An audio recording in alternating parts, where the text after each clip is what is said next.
Okay, so we're gonna call this Pirkei Avos 1-6 B part two, I guess. So last week we did the first two clauses, really mostly the first clause of this. And we left off with a couple questions. And here's what I'm thinking for the game plan tonight. I'd like to review everything or almost everything we did last time. And we had two outstanding questions, and I think I have answers, or I have material on both of them. Then I would not like to move on to Aseh Lecha Chaver yet. I'd like to do the Meiri on Aseh Lecha Rav. And the Meiri, usually when we do the Meiri, he's kind of like he has his own interpretation. This time he has like five interpretations, and so they were good enough that I thought it'd be worth spending another full session on the Meiri. And so we'll do that. I have not had a chance to go back to this since Shabbos, so hopefully we will either I'll remember stuff or we'll figure stuff out together. Remember, this is more of a chavura than a shiur. We're learning together here. Um, okay, so let's review what we did last time. And if there are any other points, I mean, this is an interactive review. So if there are any other points that you think of or points that are unclear, feel free to chime in, or points that we missed. Okay, so Yeshua ben Prachia Omer, Aseh lecha rav v'knei lecha chaver. Make for yourself a teacher and acquire, literally purchase for yourself a friend. We had, looks like 7 questions. Number one, what does each verb mean? Aseh, make, and kane, acquire or purchase. And then why is each one used in its clause? Meiri is going to go ham on that question. Furthermore, doesn't the opposite make sense? Usually we say you should get a rav and make friends. So do either of the verbs imply an answer to the how question, and then to what extent? So all of those are why those verbs for those clauses.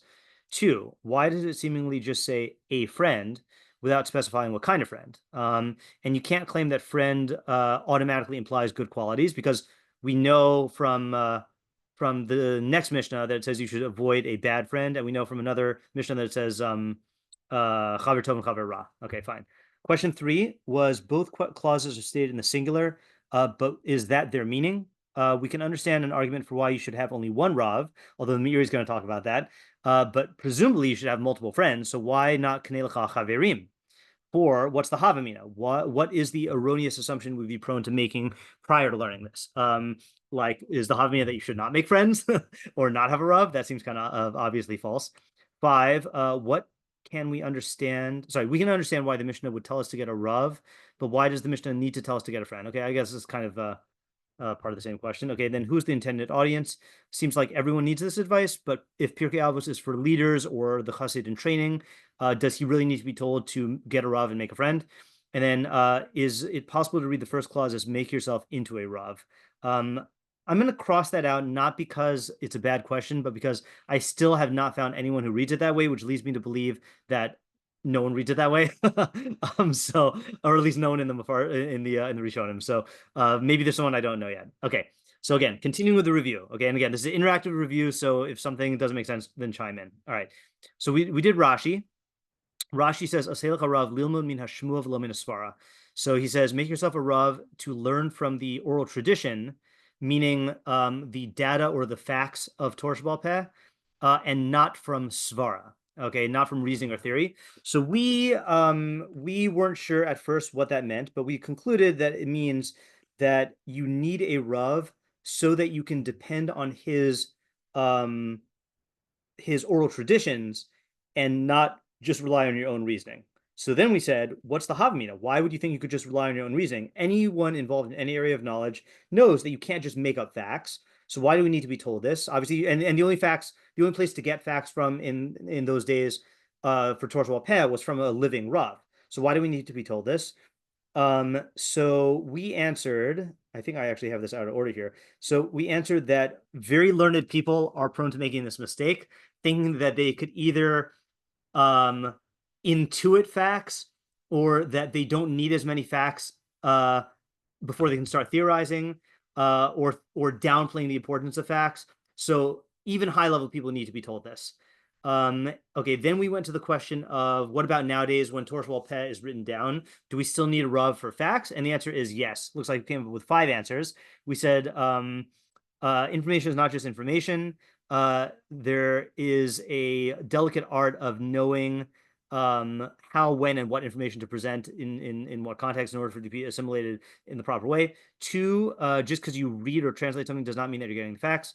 3, when you're learning shmua from a live Rav, you can check for your understanding, but you can't do that solo. 4, psychologically, there is a certain subordination to the facts, which occurs more readily when you're learning from a person than when you're like leading the way and reading books.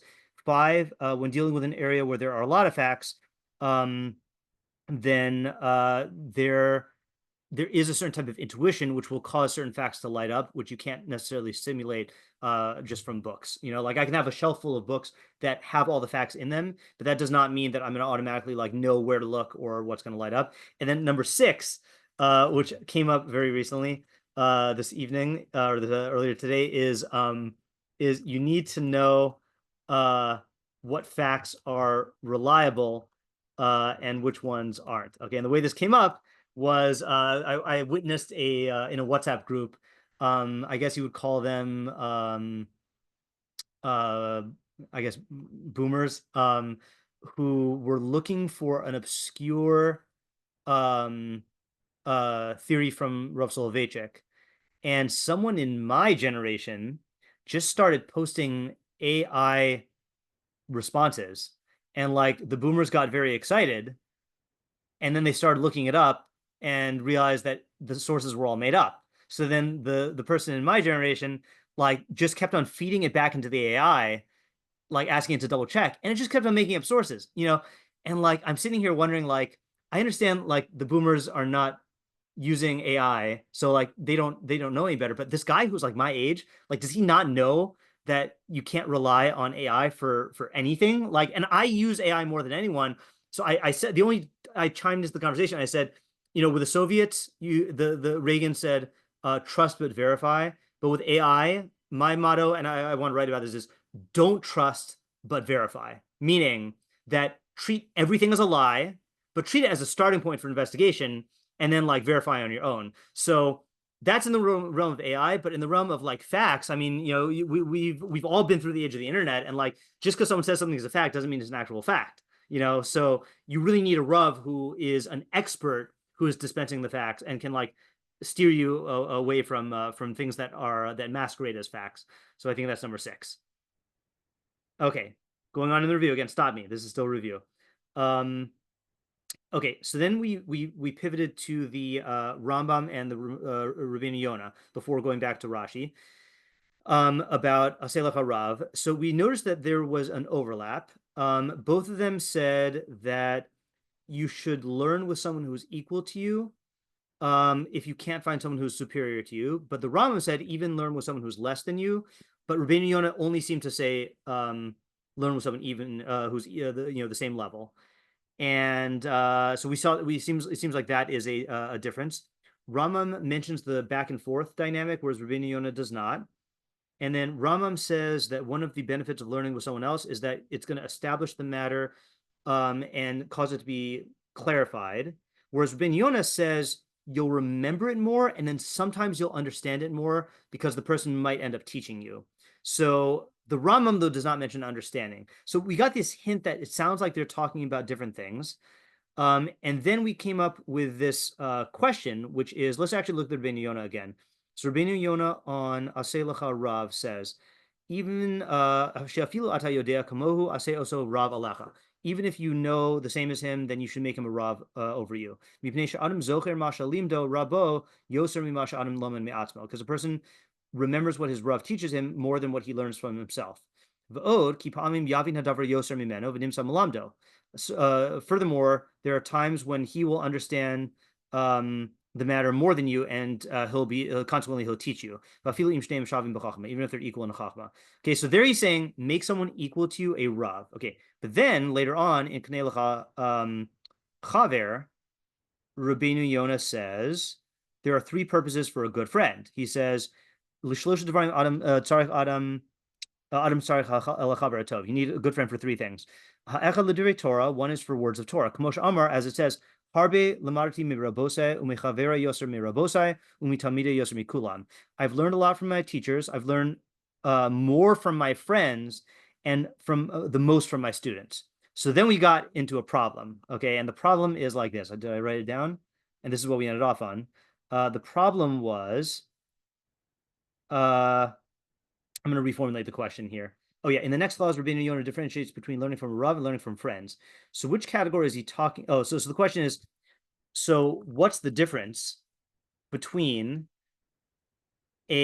making one of your friends into a Rav, so one of your friends who is equal to you into a Rav, and B, learning from your friends. Okay. And this is a contradiction because the statement of Chazal, quoted by Rבינו Yona, says that you learn more from your friends than from your Rav. So if your Rav is one of your friends who is equal to you, then how much will you learn? Okay, so that was the question that we ended off on. Okay, and we had some theories. Vanessa said there's a different psychological stance when you're learning with a chavrusa rather than learning from a Rav. But then my counter to that was I I can't identify such a difference in my experience. In other words, if you point to cases where I've learned with someone who's equal to me, and you say, "Well, make him your Rav," I just in my mind it's just like it's a chavrusa, you know. So I think that Vanessa is onto something, but I don't think the way at least I have it in the notes reflects it. Yeah, Vanessa. Okay, I remember struggling over this last time also, but I think I have a better thing. It says Aseh Lecha Rav, and we talked about it being singular, right? So maybe we're Right. talking only, I think for you it would be Rabbi Matzkwitz, right? Like a Zichrono Livracha. Yeah. Like you wouldn't call him, obviously we're very friendly and very close to him because like I have never Right. met him, but I know that. But he was your Rav versus Right. like I don't know all the other Rebbeim and YBT that I don't know because I'm not part of that community. Yeah. They're not your Ravs the way he was. Like you still call Right. him your Rebbe. So Right. maybe that's the distinction here. Like yeah, you can be a Rav, but it's not your Rav, and you're. Okay. Oh, sorry. Go ahead. But no, no, go ahead. I was gonna say. So I that distinction exists, but then how do you do that with a someone who's equal to you? I don't know that if it's your Rav, not just a Rav, but your Rav. Yeah. I don't know that it would be someone equal to you. I feel like Right. So you. whatever what I'm looking at is the case Rבינו Yona said. Like what is Rבינו Yona talking about when he says even if he doesn't know as much as even if you know as much as he does, appoint him as your teacher. Like that's the case that I'm trying to understand. Mm, that's tricky. Yeah, Yeah. it's Right. So hard. It's weird. you see the contradiction here? Is it Yeah. clear to everyone? Okay, so I'll tell you what I came up with, and this is all I got. Okay, which is that when I'll say it first, then I'll type it. Okay, so when Rבינו Yonah says he knows as much as you, I do not think it means that he has the same body of information that you have. Okay, because then you're exactly the same, and then when you learn together, it's a chavrusa. I think what he means is that your level of skill in thinking or your breadth of knowledge is the same, but he he might possess knowledge that you don't have, and you should subordinate yourself to him for that knowledge the same way you would as a Rav. And the example I think we can relate to here is I'm sure you can think of a case, and maybe for those of you who were in school, and had a situation like this, it's easier. Let's take a case where you and a friend are both in the same class, and it's a very hard class, and you have a big test coming up. And so rather than both of you studying the same thing, one of you masters one area, the other of you masters the other area, and then you ask the other person to teach it to you. Okay. So in that case, you are not learning about chavrusa because you're subordinating yourself to the other person, but you are on the same level, you know? So I think that's what it means is so just to type it out here is that when Rבינו Yona says, actually, I'm going to make it even clearer on the outline here, which is that the difference between the two cases is as follows. Okay, so we're going to do make an equal friend into a Rav, and then learn with your friend. Okay, so learn with your friend is true chavrusa learning. Okay, where you're equals, you're analyzing together, you're calling each other out on mistakes. Okay, but when he says make an equal friend into a Rav, so when Rבינו says equal friend, he doesn't mean that you possess the same body of information. Okay, rather, the friend is on the same level of learning and scholarship as you, but you should be willing to appoint him to teach you material that you don't know and subordinate yourself to him as though he were a Rav. Okay, and that I think is what Vanessa was onto when she said her intuition last time, which is that there is a certain psychological stance that you take with a Rav of subordination that you don't take with a Chavrusa. And you might think that you shouldn't do that because you guys are on the same level, but there are times, due to the two benefits that Rבינו Yona said, where you remember it more when someone is teaching it to you, and sometimes you don't understand something, and kind of like trusting that person to master the information and give it to you is gonna be better. But true chavrusa learning is actually going to be more beneficial than even learning with a Rav. So that's what Rבינו Yona means in the other one, that mechavera yosem mirabosai. So that's what I got. What do you guys think? Yeah, Tamar? I think I was following until the end. So when is it the right time to make the equal friend into the Rav if there's also this benefit of having a chavrusa? So I'm gonna lean heavily into this idea that Rבינו Yona is talking about factual knowledge, not understanding. And I'm gonna bring a proof from the fact, going back to comparing the Rבינו Yona and Rבינו Yona and the Rambam, is Rבינו Yona puts the emphasis on he remembers more of what his teacher has taught him than what he learned on his own. And he says there are times when one will understand a matter more clearly than him, and thus will end up teaching him. Okay, whereas the Rambam says you may engage in discussion and debate with him, and your learning will be firmly established in your head, not remembering. So I want to say that the Rambam really is talking about making someone actually, I don't want to say on the Rambam. I'm saying Rבינו Yona is really talking about the realm of factual knowledge and factual understanding, not analysis and creative thinking. And so to answer your question, it is, if your goal is to master a certain factual area, it will be in your interest to find someone who you can appoint as a Rav to teach you this. I have an example, by the way. This happens to, I mean, I'm sure this does not only happen at our yeshiva, but like, at our yeshiva, I guess because we have such a distinct type of in-depth learning methodology, a lot of guys, when they move out of the community, they have a hard time finding a chavrusa that they can learn in depth with, right? But they will often find people who have a huge mastery of facts, and so sometimes what they'll do is they'll learn with someone like that. They are not delving into the in-depth conceptual analysis that they've been accustomed to in yeshiva, but they'll subordinate themselves to someone else who just has like a very, very broad mastery of facts, and they're on the same level of like skill in or I guess the same level of general like abilities, but the other person just like will know more in a certain area. Yeah, Tamar?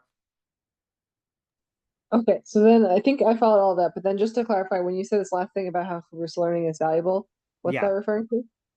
So the chavrusa learning is talking about the real in-depth analysis where you're trying to gain depth, not just mastery, not just bakius.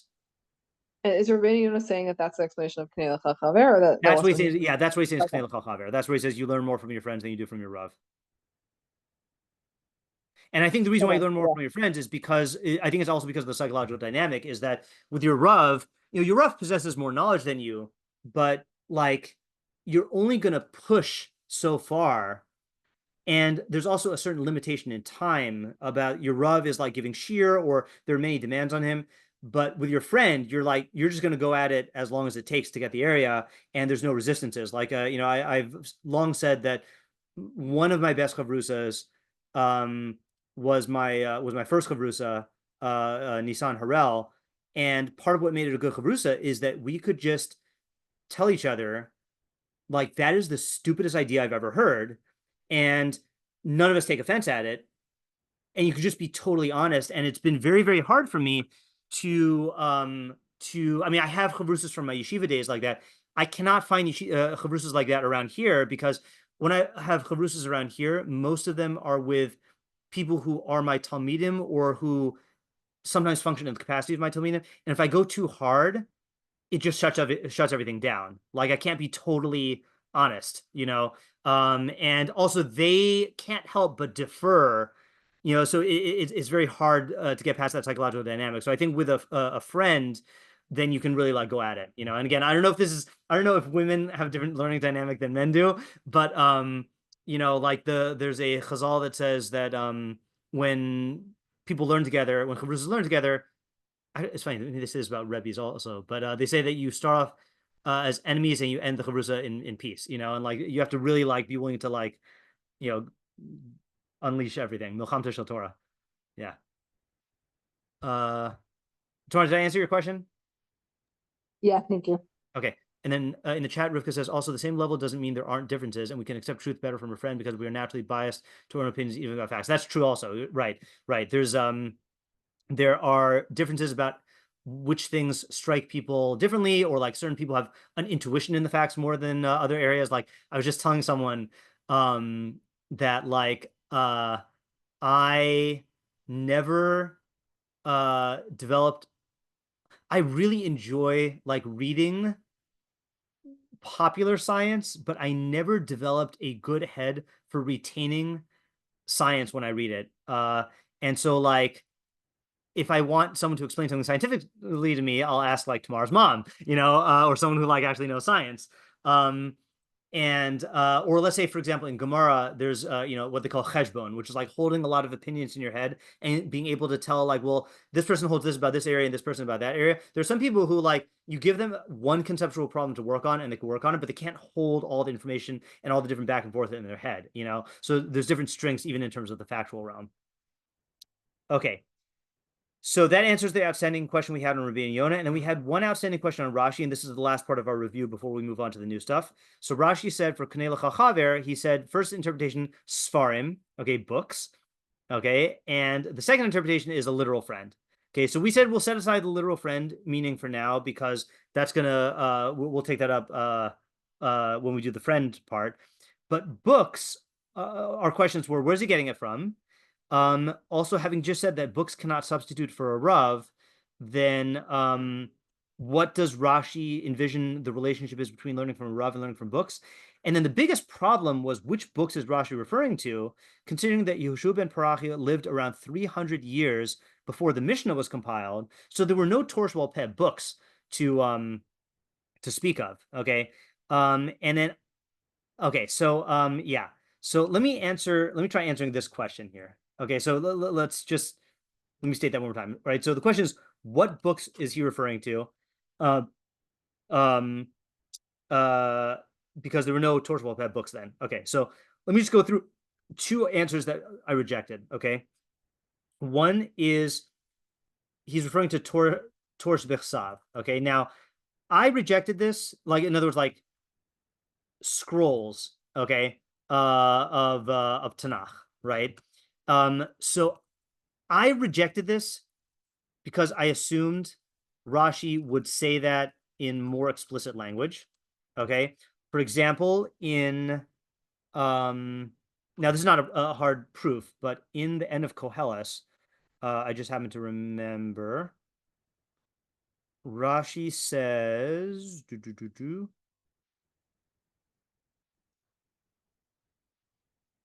Rashi. Yeah. He says, Bikesh Koheles limto divrei chayfetz v'chas v'yosher divrei emes. Koheles sought to find words of delight written uprightly words of truth. Difficult to translate. The words of the wise are like cattle prods, and like nails well driven are the masters of collections of sayings, all given from one shepherd. More than these, my son, beware. Be careful. Asos sfarim harbe ein kates. There's no end to the making of many books. V'lahag harbe yagias basar. And the exertion of flesh is, or sorry, the striving of flesh is where's lahag again? Oh, excessive study is an exertion of the flesh. Okay, so what is all this saying? So Rashi says, divrei chayfetz. So what are words of delight? Halacha l'Moshe miSinai. That is halachos to Moshe from Sinai. I think I get the impression here he's talking about all of Torah Shabbat Peh. Because of Yosher and written uprightly, that's Torah shebechsav hanavim, the written Torah and the prophets. And then divrei chachamim is the siag she'asu the Torah, the gezeros, is fences around the Torah. Kedarvonos is okay, fine. Separate ideas here. That's not referring to these things. Okay, and then he says like this: Yoser mehema b'nihi zahir. More than these, my son, beware. V'yoser miyosher divrei emes haksuvim b'sefer hanizkarim lamala. More than the words of truth that are written in a book above. So, in other words, he's talking about books, okay, and he says outright it's Torah and Nevi'im.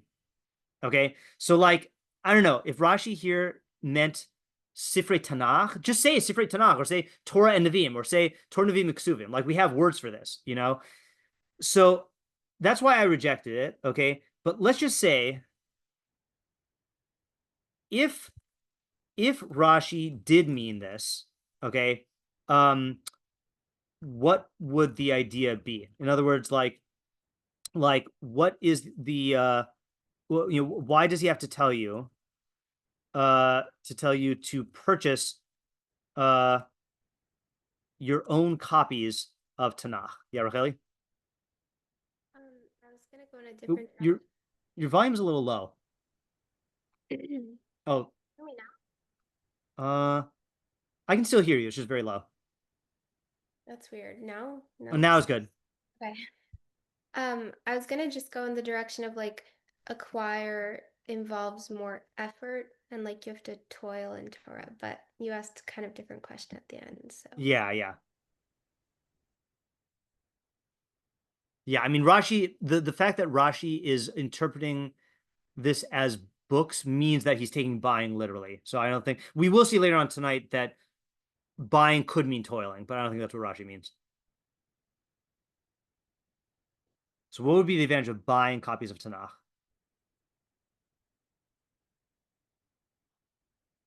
Yeah, Vanessa? Maybe, especially if like written works were more precious back then than they are now, which I Yeah. think we also like will take for granted. I think maybe you could even let's say that like it was the norm to have like at least one Tanakh at home. Like that's not accurate, but like let's say that was the norm, so to speak. You Yeah. would be like, oh gosh, this is the only way that I can learn Torah, and like it would be very like you'd be very delicate with it. But if you have a lot of them and you have a lot of quote unquote friends, then you'd be Yeah. able to get a lot more comfortable with the text and delve more deeply into it. Like imagine like your favorite book, you don't have just one copy. You have the limited edition like one with the Yeah. nice cover and you have like the beaten up one with your notes in it and you have no, but seriously, like I think Yeah. that if you have your own copies of different things, like it allows you to get a little more familiar with it. Right. And, I'm like, just looking around at if I count the number of Mishnah Torahs I have. 1, 2, 3, 4, 5, 6.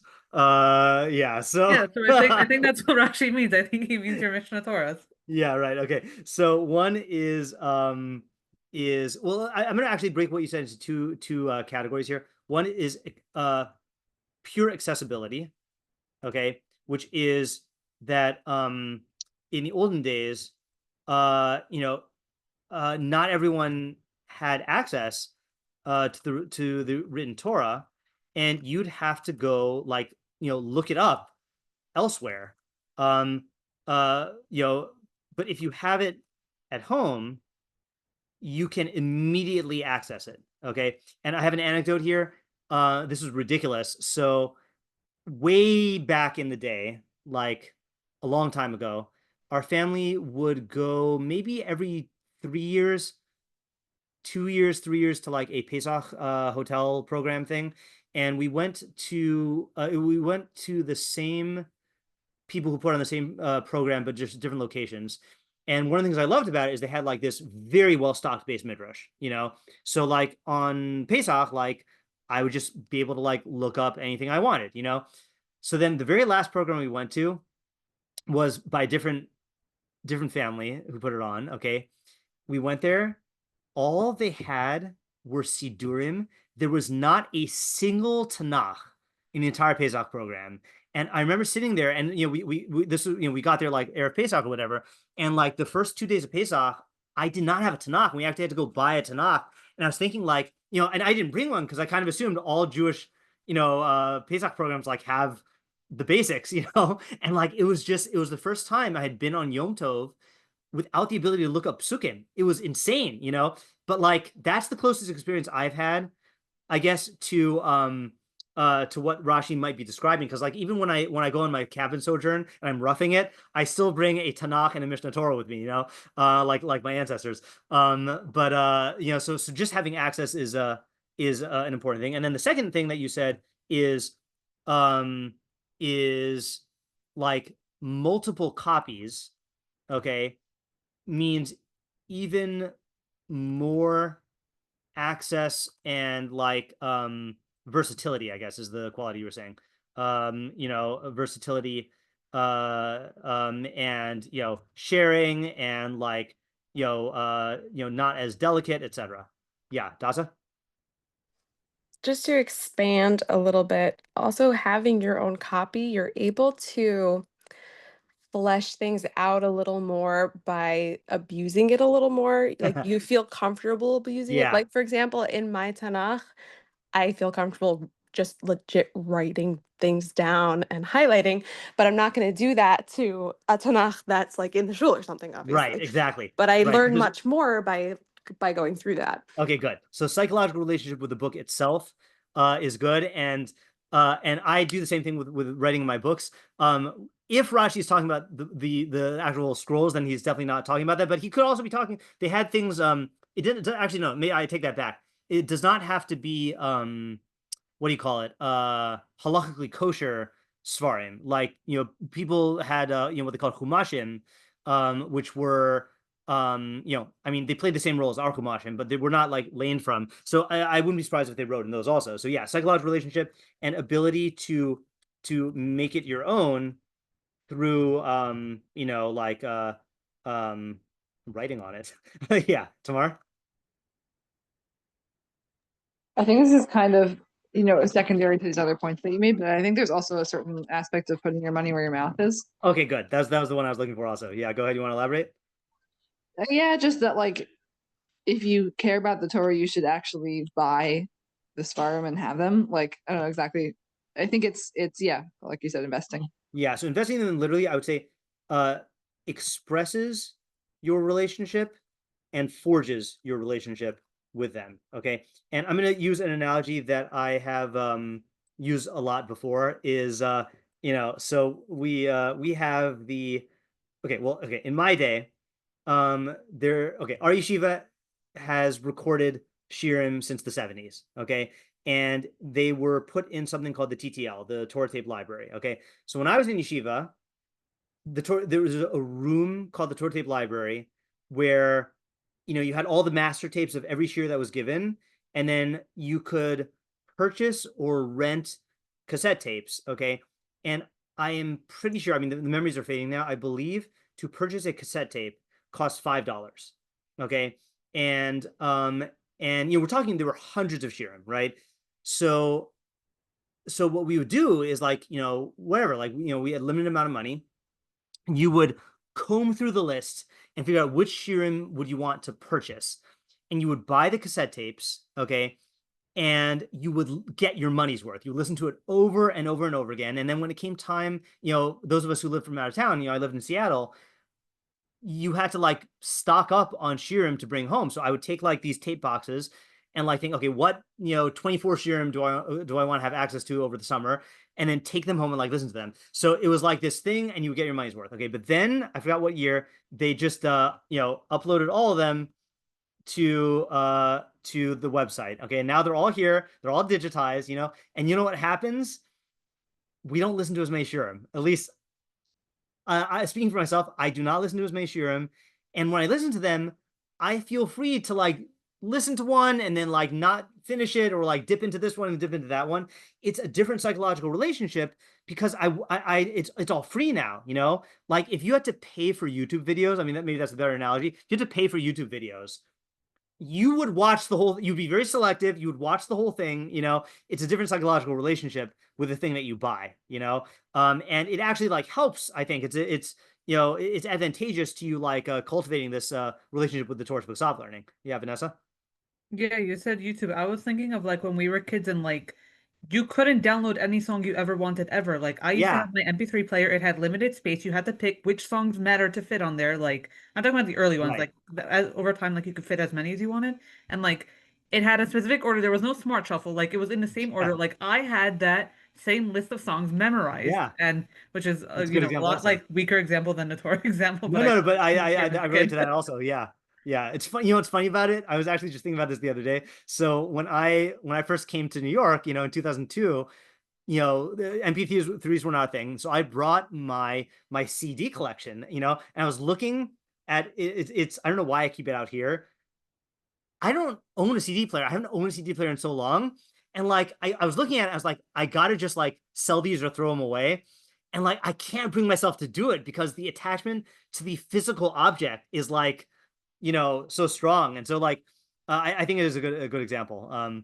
Okay. So that was one candidate. So Dasa.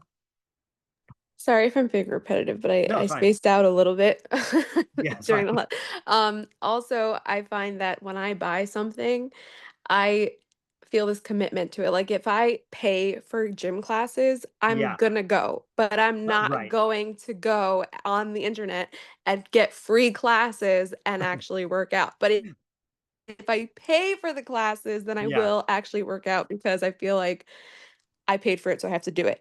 So that's like I guess if I paid for a book, I feel Yeah. like I have to read it now because I Right. invested in it with my Okay, own. that is definitely good. Yeah. I just read somewhere, no, I heard somewhere on a podcast, that I can't remember if they said it was an experiment they did or if it was just two CEOs popularized it. That there was these two CEOs, millionaire CEOs, and they basically made them a deal with each other that they would work out, and if you miss a day, you have to pay the other person $1. Okay, now these were millionaires, and they ended up just like working out and never missing a day. So it shows you that like it doesn't even it's not even the actual amount that you're spending. It's just the commitment to spend forges a connection and a commitment to follow through with the thing. Excuse me. There are people who when people are paid subscribers to my Substack and then they stop subscribing, then I think Substack asks them to like list the reason, and some of them list that they don't like having being billed for it, right? And sometimes I even get people like asking me like, why do you have to like subscribe, like why does it have to be that, and one of the reasons, I think one of the ideas behind it is like, if you're paying for it, you're gonna actually read it. Like, and I know this from being a paid subscriber to certain other Substacks of like there's this woman who I subscribed to for a while because I like some of her articles, and like I stopped liking them after a while, but I read every one because like I was paying for it. So yeah, that's definitely real. Okay, good. Oh, and by the way, I was gonna say another thing also. I don't know if how many other people are like this, but I do feel like I don't always have that relationship with books now. I think because books are more plentiful, and like I'm just looking around, there's so many books here that I've bought. I will eventually get to them, but like it's less pressing, and I kind of wish it was more precious. Yes, Okay. I just bought a bunch of books and they're just sitting there, and I was so excited to get them. Yeah. And I Yep. don't know when I'm going to read them. Yep. Yeah, and don't even think about that in the context of 4,000 weeks, because when you think about how many weeks you have left in your life, approximately, so let's say I have let's say I have 2,000 weeks left, right? So, and you ask yourself, what's your reading rate? And how many weeks does it take you to read a book? You really realize you have like a finite number of books that you're going to have time to read, so that changes things also. So yeah. Okay. The next, so I think I've kind of talked myself into accepting this answer now. I think it's a good answer. I still think Rashi should have said it better, but if this is what he meant, then I at least can accept it. Okay. The next possibility, which I think I do shut down, is Torah Sheba'al Peh notes. Okay. And this actually did occur to me during our shiur, but I was so tired that I was like, I'm not going to read this. I'm not going to bother to find it. So in the Rambam's Hakdama to the Mishnah Torah, when he's talking about the history of Torah Sheba'al Peh, he talks about the compiling of the Mishnah by Rabbi Yehuda Hanasi. So this is in letter 11. Revino Kadosh Chibra Mishnah. So Rabbi Yehuda Hanasi compiled the Mishnah. Umimos Moshe v'ad Rabbeinu Kadosh lo chibro chibru chibur shemalamdin oso barabim b'torah sheba'al peh ela b'chol dor v'dor rosh beistin o navi sheyeh oso dor kosef la'atzmo zikaron b'shmuos sheshama meirabosav v'hu malamed al peh barabim. So from the days of Moshe Rabbeinu until Rabbi Yehuda Hanasi, no one had compiled a compendium that they used to teach Torah to the masses, the Torah Sheba'al Peh to the masses. Rather, in each and every generation, the head of the Beis Din or the Navi would write write for himself a zikaron, like a memory device. There's got to be a better word than memory device. Recollection devices. I don't know. For the Mnemonic. Yeah, mnemonic devices. Yeah, to me, mnemonic devices are always like a trick. But like, I don't know what you call a set of notes that is designed for you to like reconstruct something. Like, I would not call it a mnemonic device, but it's also not like, I don't know what it is. Whatever. Remember, yeah. So he would write like a memorial. No, that's not it. A memory device. Let's just say a memory book. Okay, a memory book of Torah Sheba'al Peh teachings that he heard from his teachers. Malamed al Peh barabim, and then he would use that to teach the masses. So one of the misconceptions I tried to disabuse my well, Natan shall have it, that I tried to disabuse my Gemara students of, is I think people are under the impression that the Mishnah was the first like written down version of Torah Sheba'al Peh. Okay, that's true in a sense, but it's false in two senses. Okay, it's false in the sense that people did write stuff down, but it was private, not meant for public use. Okay, so people, oh, sorry, I forgot to read one more halacha here. V'chein kol echad v'echad kosev la'atzmo k'fi kocho mibira Torah u'mihilchoseh k'mo sheshama. Each and every person would write for himself, according to his ability, the explanations of the Torah and its halachos as he heard. And the new laws that came up in every generation that were not heard from Torah Sheba'al Peh.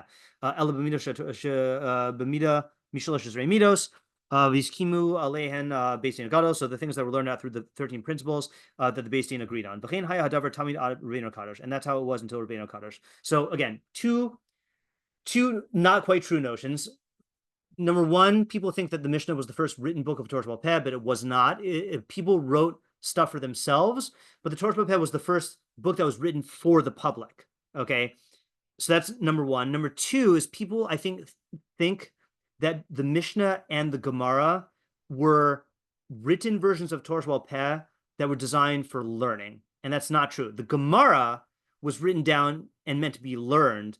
The Mishnah was written as an aid for teaching, according to the Rambam. Okay, so and there's a difference, that the Mishnah was much more like lecture notes, where the professor has his own lecture notes, and things that, for example, he knows really well, he's not going to write there, and things that he might forget details of, he'll write it out in full, and he'll use shorthand here, and like he'll like order it in a way that only he understands, and then he can like use it to give his lectures from. But if you give his lecture notes to someone else, you could get some stuff from it, but it's not necessarily going to be useful, and you might need to decode it in a different way. So that's what the Mishnah was.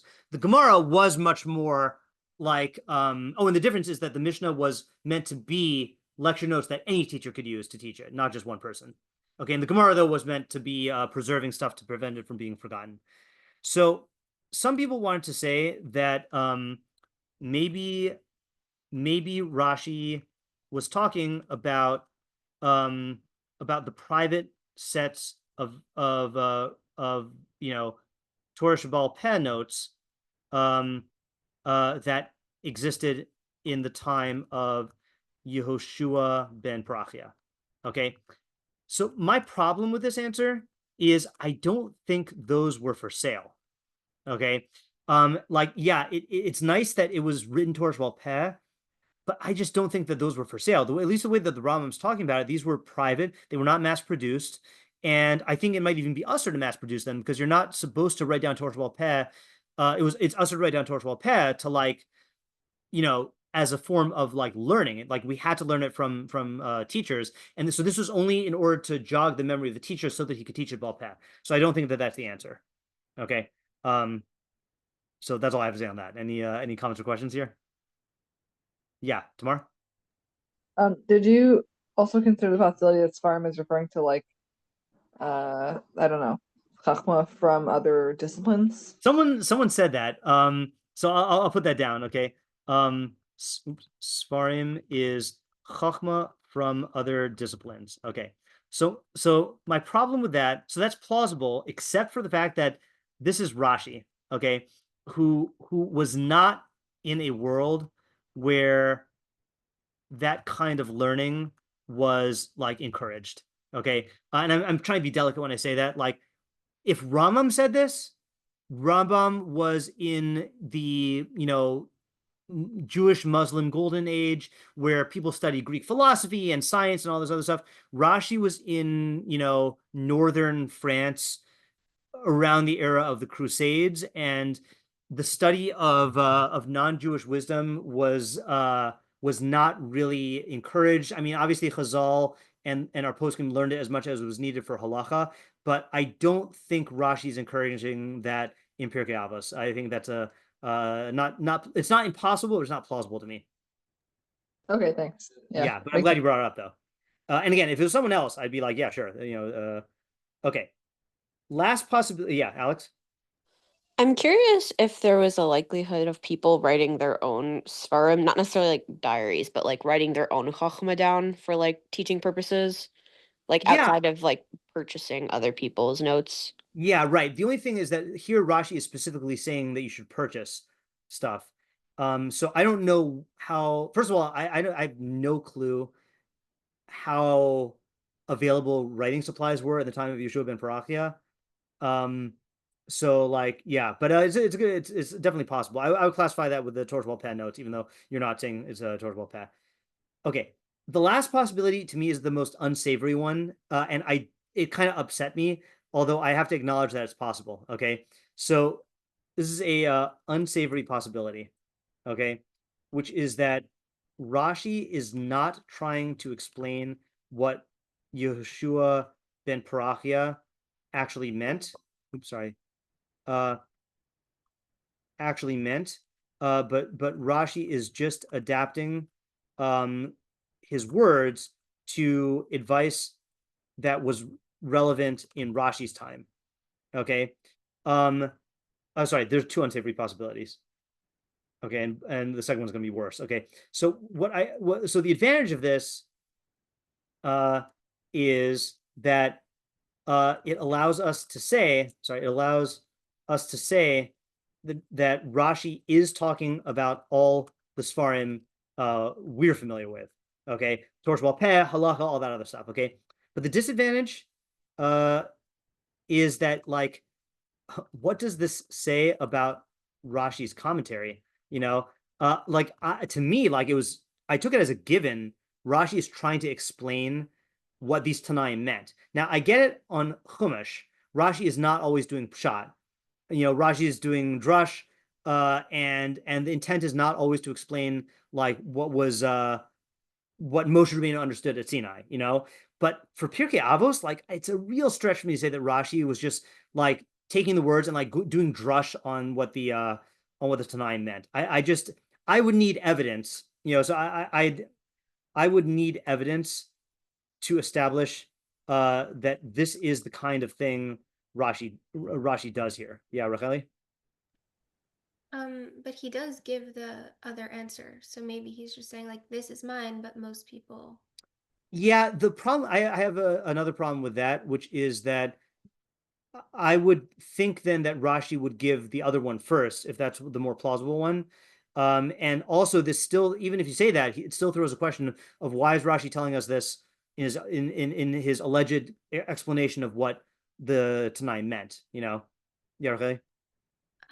Just in response to the first thing you said, don't people usually write like the less plausible one first and then follow it up with like otherwise why would you need the second answer? I don't know if that's a universal rule. Uh-huh. Yeah, it does mean whenever you give two answers, it does mean that there's something lacking in one, you know. But that does not, I don't know. I know, let's say, for example, in the let's say in the Shulchan Aruch, there's a whole like hidden code about what he puts first, and then when he says Yesh Omrim, you know, but I don't know if that's the Yeah. case. I don't know if that's the case in Rashi in especially in Pirkei Avos, because I forgot if I mentioned this recently, but there are like 5 different versions of Rashi in Pirkei Avos. So I don't even know like if like it's, in other words, it's possible that when Rashi gives 2 interpretations, it's not even 2 interpretations. It's possible that it's 2 versions of Rashi that someone else edited together. So I don't really know. Yeah, Alex? I think another disadvantage is given that Rashi was writing the stuff he was doing, it comes off a little bit like capitalistic and like oh, friends are actually what he meant, and actually buy my book. Yeah. Yeah, I don't know. I think that you know, there's a pasuk that says in Mishnah, emes knev al timkor. You know, buy truth and don't sell it, you know. That like, you know, I think when Chachamim are promoting their books, then they are doing it for because they believe that it's genuinely good for their Torah to get out there, you know. Um, and so I think, you know, it's I think it's a good kind of capitalism. Um, I know you're not supposed to say that these days, but yeah. Okay. Um, okay.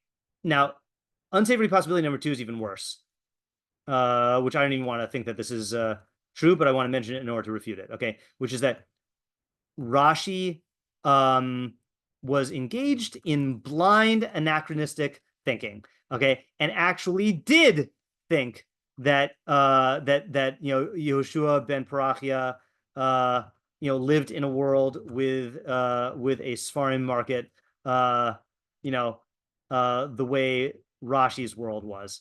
Okay, so look, definitely there are times when you know, the Rishonim or the Gaonim or the Amoraim or the Tanaim engage in anachronistic thinking. Okay, like, you know, that definitely is a given. But I refuse to believe that Rashi did not know this about Yeshua ben Parachia's time. Like, Rashi knows when Yeshua ben Parachia lived, and he knew that he lived 300 years before Rabbeinu Hakadosh. So like, it just is being dan l'kaf chova on Rashi to think that he was like making a mistake about such an elementary thing, you know. So I do not think that this is a possibility. Yeah, Racheli? But earlier you said about like the Sfarim being chachma from other disciplines that in Rashi's world that was not encouraged. But during this is Tanaim, right? So they Yeah. had, I mean, a debate about whether or not to read these books, but couldn't it be that he thinks in that time that it That was could be. Yeah, that could be. That's possible. Okay. So I think that wraps up the issues from last time. We're almost an hour into this year. We haven't started the new thing yet. So that's fine. We're not in a rush. So let's move on to the Meiri. Okay, so like I mentioned, the Meiris that we've seen usually are the same length as Rabbeinu Yona and Rambam. Here, the Meiri like is a digest. He goes through like 5 or 6 possibilities here. Okay, so the first one, and we're not going to dwell on the ones that are very similar to the Rabbeinu Yona. Okay, so he says like this.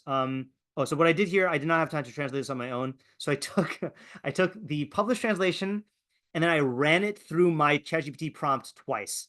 Okay, so it's like this is like a highly distilled human translator that was corrected by ChatGPT twice. Okay, so but I'm still going to translate. Amar shetoelas halimud hu belimud mizulaso. The benefit of learning is learning from someone else. Ki hayidiyah mukabelas im bechinas halimud upilpul behem hu hashlemus. Because the received knowledge combined with examining the learning and analyzing it. Hu hashleimus, that's the ideal state. Uvatalmud hama'arav b'psachim perik elu dvarim amru kol Torah she'en la av ina Torah. I think my version in the print version says base av. Any Torah that does not have literally a father or a father's household is not Torah, which I think means that any Torah that's not rooted in facts from the Masorah does not count as Torah. You cannot compare Torah that you learn from yourself with Torah that you learn from someone else. If you learn from someone else, Talmuda Omed, your learning persists. Your learning will last. Loka Adam Shalibo Nokvo, not like a person whose heart. I had a hard time translating this. I would translate it without looking. I would translate it as whose heart is unsure. What does it say here? Learning stands meaning that his learning endures in a matter of permanence and firmness. Did it not translate that? Looks like it didn't translate that. That's weird. Yeah, that's weird. All right. Ve'enu mishtakeach, and it's not forgotten. Hasasum misgale, that which is hidden is revealed. Mesulak min hasafek, and it is removed from doubt. Halomin mi pi atmo ein talmud omed rotz lomar shafilu hu eno boteach bo v'libo nokvo v'shocheach usvegos rabos lav, meaning that it's all the opposite qualities. Basically, he's not confident in it, and his heart is unsure, and he forgets, and he has a lot of doubts. Okay, so this is very, very similar to Rבינו, Yona, and Rambam, which is that basically like the perfect type of learning is reliable facts, okay, meaning in Torah Sheba'al Peh, with analysis, okay, and learning from someone else will give you the best of both worlds, and learning by yourself will shortchange you in all these regards. Okay, so this is much looser than the Rambam and Rבינו Yona. Meiri is basically saying like you know, you're going to get better facts and better analysis, and if you go by yourself, you're not going to get that. Okay, so it's hard to understand what the Havamina is, but again, we're so late in the shiur tonight and this is so similar. I don't really want to dwell on that. I just want to acknowledge it. Okay. Next is a new idea. Okay, or is this a new idea yet? Oh yeah, it's still connected.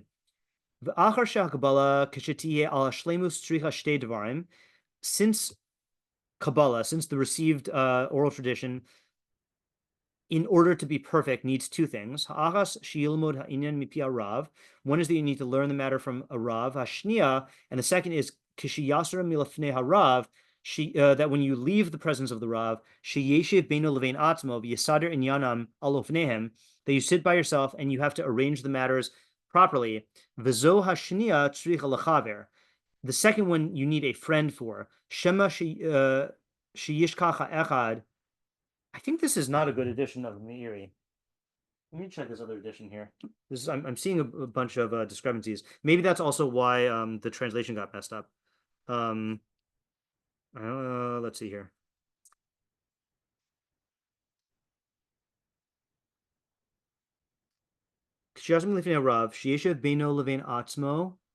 Where are we? V'sader inyanim al lefneihem, v'zo hashniya tzrich lechaver shema. Oh, sorry, shema sheyishkach ha'echad yichaver maskiro. Oh, yeah, no, it's right. Shema sheyishkach ha'echad yichaver maskiro. That which he forgets, his friend will remind him. V'az yata kanoga sichlam v'chevetz Hashem biyadam yitzlach. Okay, so what I want to draw your attention to here, okay, is this is slightly different than what we've seen. Okay, what we've seen so far is that learning from your Rav plays one role and learning from your friend plays another role. He's saying that complete learning needs both parties. Okay, so in order for your learning to be complete, you need to receive the knowledge from your Rav and then review and arrange it properly. And for this second function, okay, you need a friend to remind you of what you forget. Okay. So I guess the question here is, what roles do the Rav and friend play according to this interpretation? If we could just understand that better. Yeah, Racheli? The Rav is like the initial teacher, and then the friend helps you like synthesize the knowledge and make sure that it sticks. Okay, so that is one possibility. I'm not convinced that he's saying synthesis. Okay. The first part is definitely correct. Is the Rav is the source and initiator of the knowledge, and your friend, yeah, Alex, what were you gonna say? It seems to me like the friend's role is to reinforce the learning itself. Okay, yeah. I think reinforce is more accurate than synthesis. Okay. So let me think how to say this here. The friend, your friend's role is to reinforce, but it's funny. He meant what function does he mention? Is through filling the gaps of your memory. Okay, so again, you have to think about this from the angle of back then. Actually, sorry. Let me ask this question here. Okay, what is a nafkamina, meaning a practical difference nowadays, that nowadays according to the Meiri? In other words, I think there's a kind of a shocking thing that emerges. Yeah, Alex? Well, today there are a lot more tools to be able to remember things. You can Yeah, record a lecture, you know? right. If the shiur is recorded, then your friend isn't needed to play this role. Okay. So I thought this was interesting because sorry, I shouldn't say isn't necessarily needed. Okay. So it's interesting because Rabinu, sorry, the Meiri here does not go like Rambam or Rabbeinu Yona, where the friend is actually helping you process it. He's just reminding you of what you forgot. So at first I thought exactly what Alex thought, which is that if it's recorded, then you can just check it. Okay. Yeah, Tamar. I guess just thinking of one thing that the friend can still do for you. Good. Well, I was thinking that you don't always know that you forgot something, and the friend might be Yeah. able to tell you that. Okay. All right. So can recording really replace a friend? So I'd say one is no, because you might not remember that you forgot. Okay. And therefore you might not seek the recording. Okay. Yeah, Alex, what do you want to say? I think there's also an element of like, if you made a mistake in your logic the first time you heard that lecture or shiur, Yeah. if you listen back to a recording, you make those same mistakes. Like, the friend reinforces the like important parts of what you should be getting out of it. Okay. Like, Yeah. So like this is kind of what we said about information, is that just as information is not just information, so too remembering is not just recalling facts. Okay. Like you are processing things on the way in and processing things as you recall them. Okay. And different friends, I guess different people will reconstruct the material in different ways that are that I guess like promote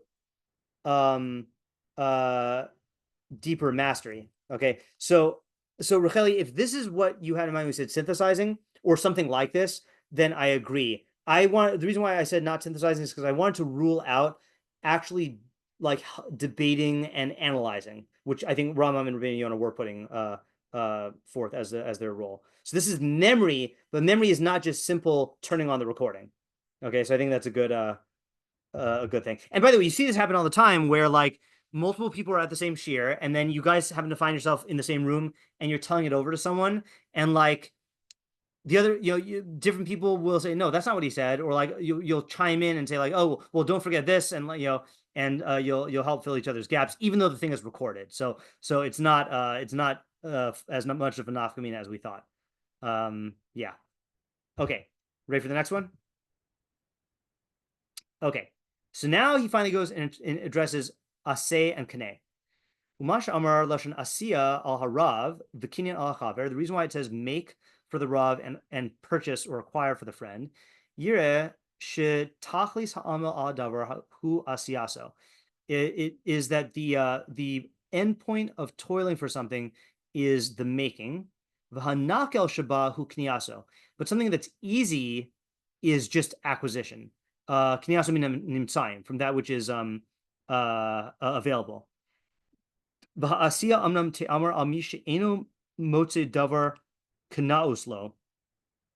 making is said about someone who doesn't find something that is like ready-made in a way that is accessible to him. And he needs to make it by himself or someone else. Okay,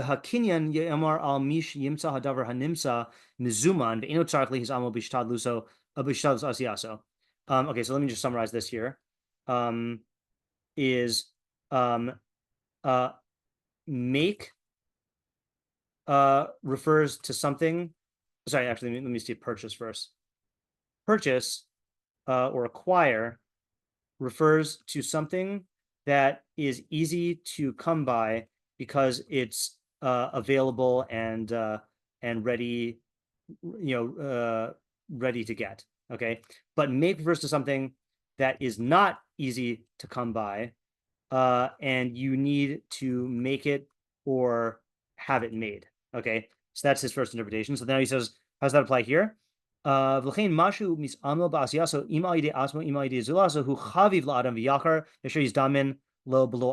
so this is kind of related to what we said for Rashi. Well, actually, it's not. We said it about buying.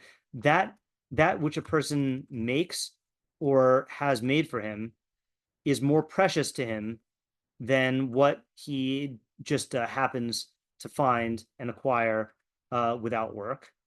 Okay, so now what does this have to do with the case here? So he goes on. He says, "V'kavanaso bazeh she'im lo yimsa po rav hagun." If you do not find a good rav, vishalim, good and perfected rav, yis amel b'zeh, you should work at this, v'yishtadu b'davar, and strive at it, ad she'yuchal lilmod mirav hagun, until you're able to learn from a proper rav. The hiflig b'davar, and the Rishuv and Bracha exaggerates the matter, ad shelo yimsa yishtadel im hatalmid or im havasik litroach lahashlim atmo ad she'yuchal hu achrach lilmod mimeno, that you should strive to produce. You should take a student or some like vasik literally means like a venerable person. They say here advanced learner, and toil to perfect himself until you're able to learn from him. Wait, sorry. And if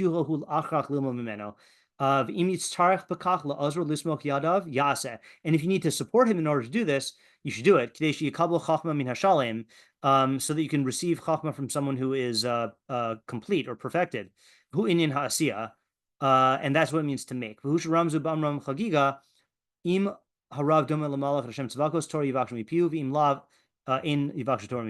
that you should, if the Rav is similar to an angel of Hashem, master of legions, then you should seek Torah from his mouth, and if not, you shouldn't. But a friend, again, a friend in the capacity he mentioned before, you don't need to be so choosy about it. Because you only need the friend to remind you of things. Okay, so what is he saying here? So he's saying like this. Just to summarize, okay, is it says purchase or acquire. Sorry, no, it says make a rav, because if you don't have an adequate one, you need to go out of your way to procure one. Okay, and if nobody is available, you need to support a student or an advanced learner in order to make him. And by the way, support I think means like financially. Again, that's what it's k'nei. A student or an advanced learner in order to help him qualify,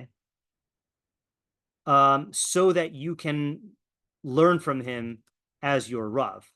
Okay, but a friend is a dime a dozen.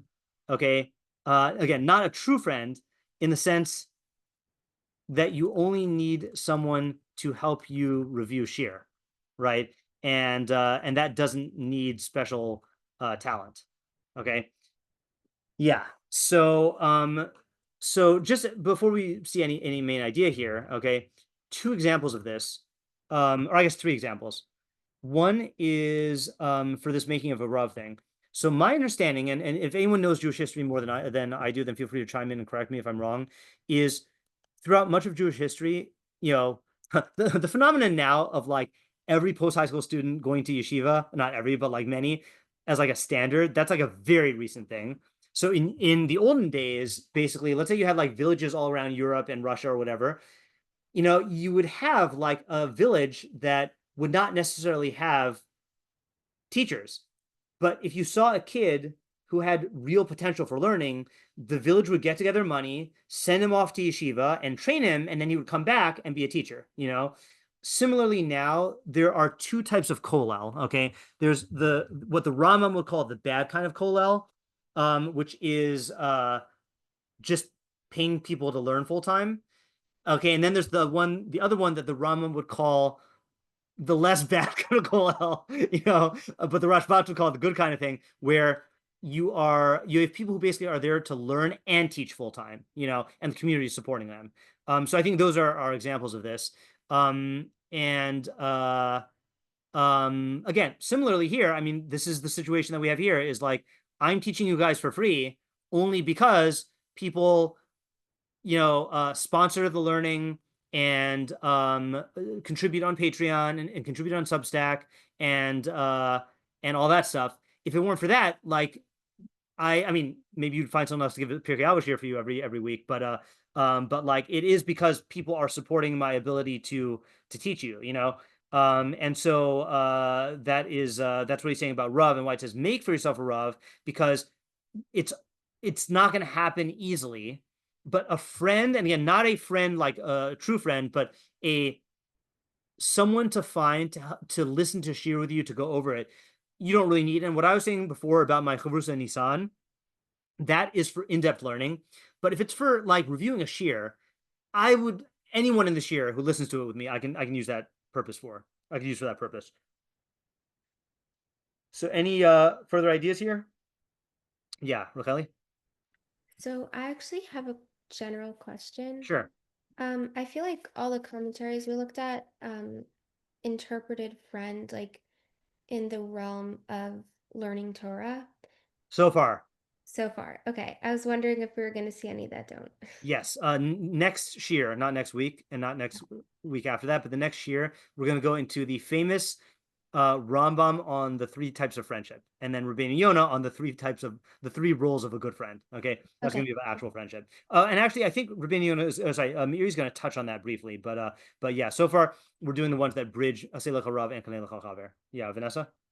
I actually kind of like that isn't how the Meiri's taking it, because I think that answers our question of like, what's the havamina of like telling you to get a friend? Like, right, you're gonna do that no matter what. Like, what's the right. point? But like, no, the havamina is you're gonna just get any old buddy, but like you want someone who's connected to Torah and who like you can at least talk about a shiur. Like, like the different commentators are gonna differ there, but like no matter what the havamina seems to be, like you want someone to like further your depth of Torah, and however that happens in whatever capacity. Like I know. Yep, exactly. Yeah. That's good. Okay, next he switches them. Okay, you could also explain it opposite. That making might mean easier. Shame.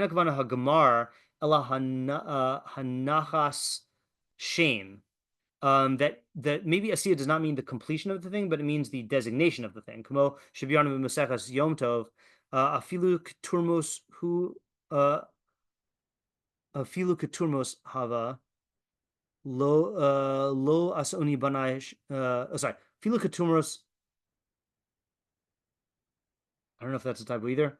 Lo asoni banai. Shaturmos hazeh shalo sholkin oso shiva pa'amim umismatek v'hem shlukim osam shiva pa'amim v'enam chozrim klomar lo hinichu liachas lahem af pol haturmos. Okay, don't worry about that. That's just proving that the word making can be like designating. V'chein bedrash Sanhedrin kuf aleph amud aleph kol she'adam koreh davar below ito mikra savach lifnei HaKadosh Baruch Hu v'omer asuni b'necha k'min zemer v'hakinyan ba'ayde toreach v'hotza. Okay, I'm going to omit the proofs here. I don't have time to go into that right now. But the summary is you can also say the opposite. Okay, that make implies mere designation, which is easy, whereas acquire refers to laborious effort. Okay. Okay. So, is that it? Does he not explain it? Okay, I forgot if this next part is related because now he switches. So really now he starts going to social. Okay, for both of them actually. Okay, not for learning. He says, "Vi bir hashmua." I think he's carrying this on. We'll see. Vi bir hashmua inyan hanhagos medinios. So this is referring to social or political conduct. Okay, which means like in relationships, not in learning. Shiasim adam alav echa min hachachamim la'av ularosh lios nishma elav ula'atzaso b'chol inyanav vihi inyan. Okay, so he says a person. So make a rav for yourself means you should appoint someone as it's funny. It says here a father and a head. I think the better term here is you should hold on a second. Okay, I'm going to use this word. We might change it later, though. Okay, as a mentor. Okay, to obey him and his counsel in all his affairs. Okay, and he says, "V'huyi inyan ahasiya mudach al sumo alav larosh." Okay, make implies that you are designating him for this role. Umitzad shezeh davar nimsa l'shaito, and because this is something that is easily found. Okay, shekol adam chavitz bechavod, because every person. Oh, I'm not translating. Because every person wants honor. Umakabel benachal lios la'av hanichbadim, and will accept upon himself to be a leader for you. Uvnei hamala, and people who are respectable and in a high position. Mishum hachi lo yizkir lashon kinyan v'hu omro aseh lecha rav. Oh, you know what? I don't want mentor here. I think as what would you call this person? He's saying someone who you're going to appoint and like listen to all of his oh, hold on. Did I double translate this? Hold on. Oh, I think I actually just did not translate this completely.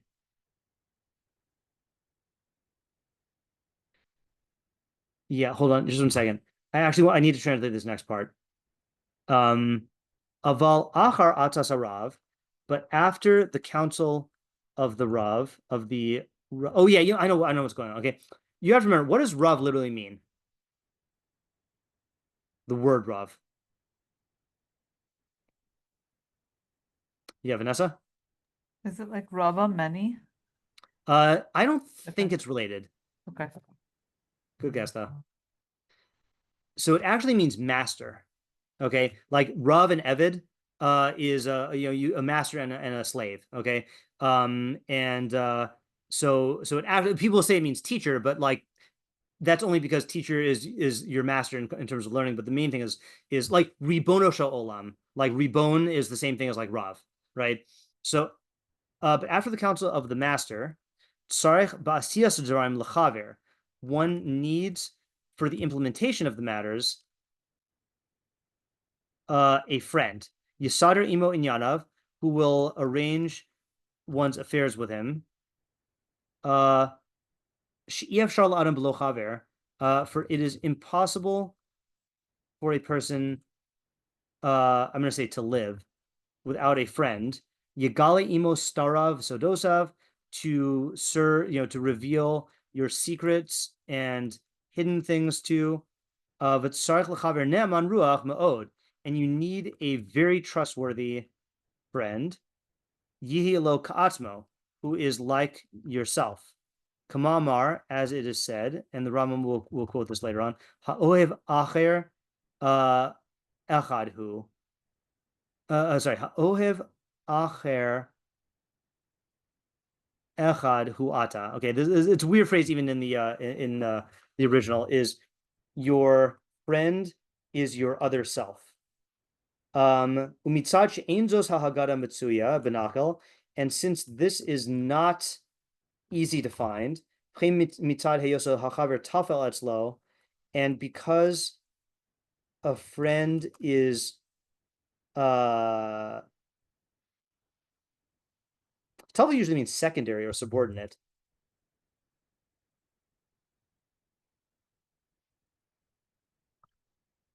I'm gonna not translate that.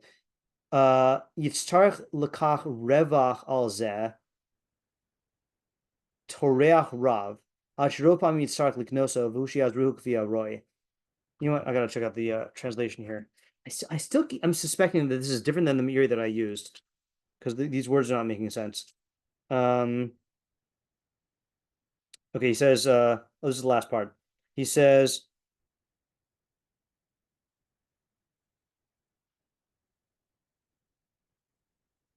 oh no, it's not the last part. A friend is an other who is you. But since this type of friendship is rare, and since a friend is a peer, oh, that's tough, Allah, is a peer to you. It requires great effort to gain such a friend, and very often one has to acquire him, which is to aid him as much as needed. Okay, so let's just summarize here. I'm starting to get to the end of my attention span and starting to get tired here. Okay, so in other words, like this is, oh, sorry, this is part of our original summary here. Okay, so you need to make a master for yourself, meaning someone to obey him and all his counsel in his affairs. Make implies you're designating for the role, and because this is because this is something easily found.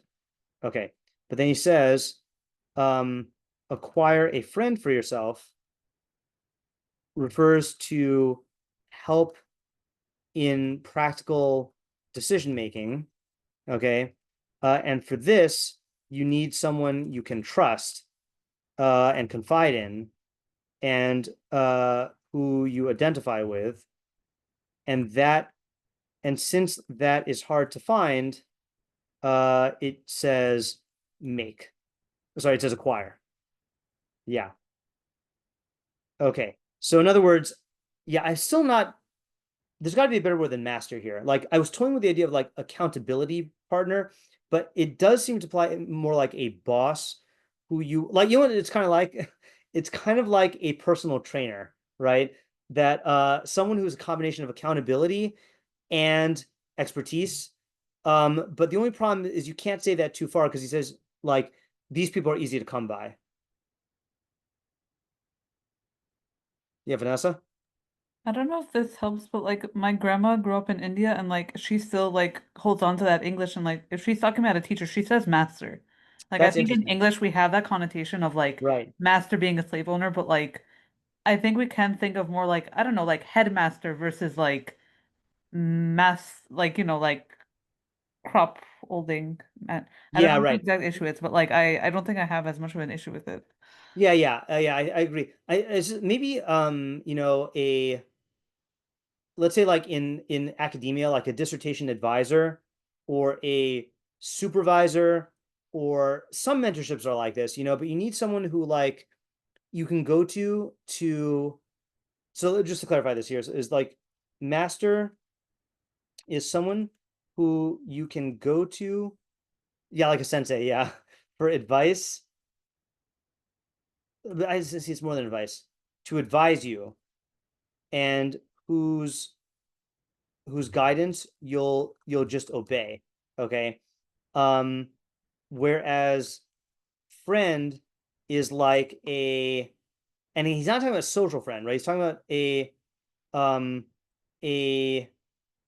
like life chavrusa, okay? Someone to work through practical decision making with, okay?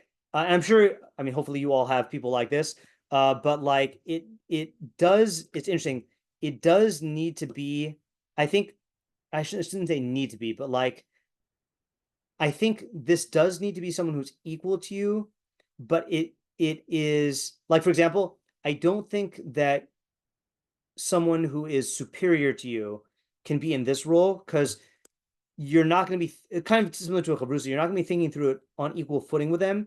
And obviously a husband and wife should consult each other about things that have to do with life. But I do feel like it's not a radical thing to say that like a husband needs a best friend to talk about advice with, and a wife needs a best friend to talk about advice with, because so much of it is interconnected with the household and you need like outside perspectives. So like that's the kind of thing that we're talking about here. Yeah, Vanessa?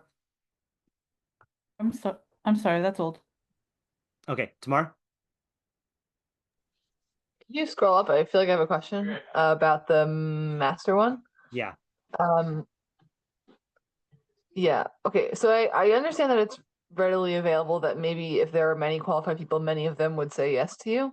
Yeah. But how are there many people that are a good fit for this role? I know. I also don't understand that. Like, I also would need to trust the person who's above me. And especially if he's not even specifying what area you're talking about. Like, if this were, I don't know, like let's say you are I don't want to insult anyone. Let's say you're a job that requires manual labor. So there is such a thing as expertise, but like you can ask anyone who has been in that field of expertise. But for life, I feel like you need someone who you can trust. So I don't know why he's saying like they're easily available. And the reason he gives also is everyone desires honor. So like everyone's going to want to say yes. Yeah, but that doesn't mean they're good. Yeah, Alex?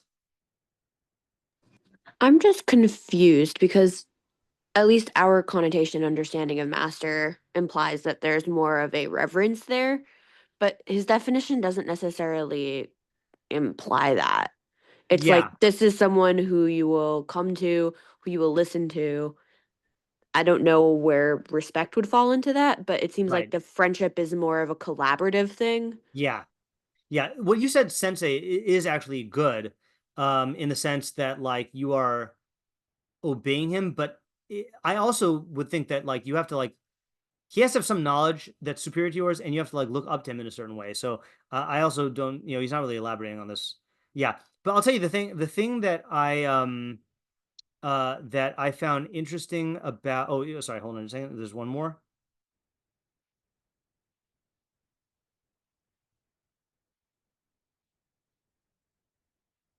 Okay, yeah, let's just do this last one. Oh, okay, hold on. Okay, let's read this next one. This might be part of this. Vi bichlal aseh lecha rav, included in this, make for yourself a teacher's hold on. Yeah, a master is another point.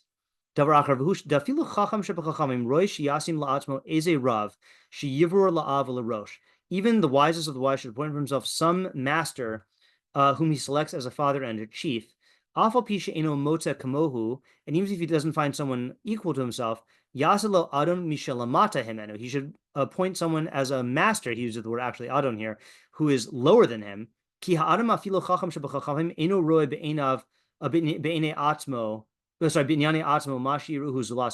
even the wisest of the wise does not see in his own affairs what another will see in him. Okay. So that I think does shed some light on this. Hold on, I'm just gonna make another paragraph here. Rivka says in the chat, so without a relationship that actually inspires listening and doing, it doesn't matter how masterful the teacher is, but if one is a friend, it makes more of a connection and willingness to grow. Yeah, that's a good point. But I think this kind of shows from here, which is that part of the role of having a master is actually, let me just try theorizing here. Okay. Possibilities. Okay.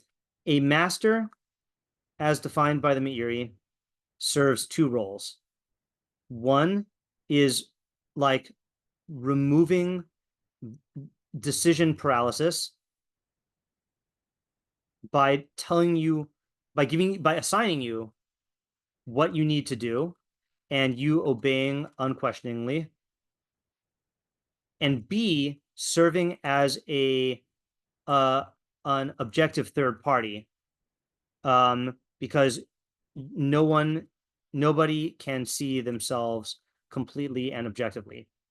Okay, so like that's the sense I'm getting here, is that like needing someone to just take the decision out of your hands, and then it's funny, he doesn't say that that person could be lower than you, but someone who has an objective third party can be lower than you, or sorry, can be more objective than you in seeing the situation.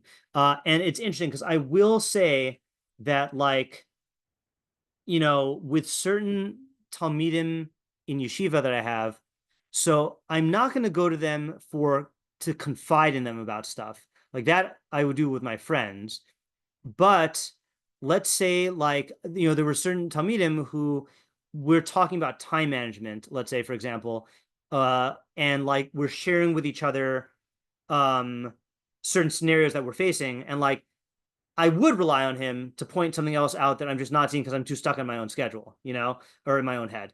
Yeah, Tamar?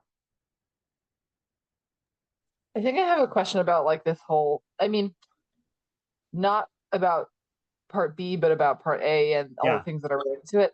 This might be too much. We might not have like time for this right now. But I kind of like, I feel like I understand the idea that if you see that someone is very great, that you might come to them for advice and then follow it even if you don't understand it, or you might, you know, seek what they're thinking about at any situation. But I don't really see what the purpose is of trying to find someone to follow unquestioningly. I feel like that's not really like Yeah. first step, you know? Yeah, that's kind of why I'm like grasping for straws here of saying like to remove decision paralysis, because there is such a thing where like you are in need of direction. And you do see that when people ask their mentors for stuff, sometimes that's the function that they're looking for. But I still don't like this idea that it's just anyone, you know? Okay, you know what? I think the same thing. Yeah, Raquel. I don't think it's just anyone. I think it's saying, like, at least from my understanding, like it's easier to find someone who is objectively good at giving advice and can guide you at the almost in a surface level way, because they're not like walking you through it and they don't have Yeah. to know you so well in order to give you solid advice. And then it's much harder to find a friend who like knows you very intimately and is going to like almost act as like a alongside the journey of implementing the advice kind of Right. thing. Yeah, I get that vibe also. I'll give you an example of this. I guess I can't record this. Okay. So I think what happened to me this week is what happened last week.